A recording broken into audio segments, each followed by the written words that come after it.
दोस्तों, डायन ड्रामे की अगली किस्त में आप देखेंगे कि मिशा जब निहाल की तरह डायन बन के जकिया से मिलने जेल चली जाती है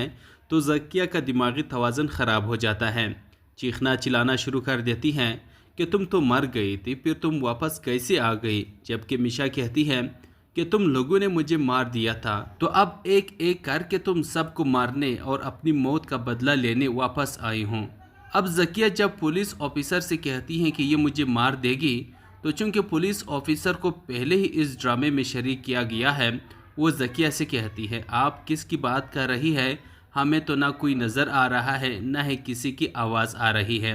अब तो जकिया को ना नींद आती है ना सुकून आता है, पूरी रात जेल में चीख चीख के अपना बुरा हाल कर देती है। और यही सब तो मिशा और डॉक्टर नवीद का प्लान था, क्योंकि ये लोग जकिया को मारना नहीं चाहते, जकिया को सिर्फ मोहरे के तौर पे इस्तेमाल करना चाहते हैं ताकि फौजिया, आमिर और जावेद को एक्सपोज किया जा सके।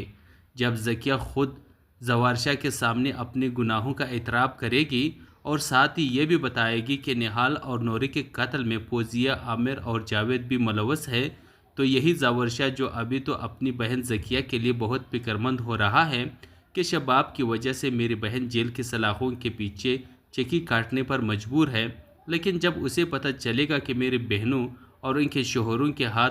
तो निहाल और नूरी के खून से रंगे हुए हैं, तो उन्हें भी अपनी बहनों से नफरत हो जाएगी कि इन लोगों ने अपने चेहरे पे कैसा मास्क सजा रखा है, ख़ास तौर पर फौजिया जिसके हाथ में हर वक्त तस्बीह होती है और जवारशा के सामने बस नमाज, रोज़े, ज़कात की बातें करती रहती है।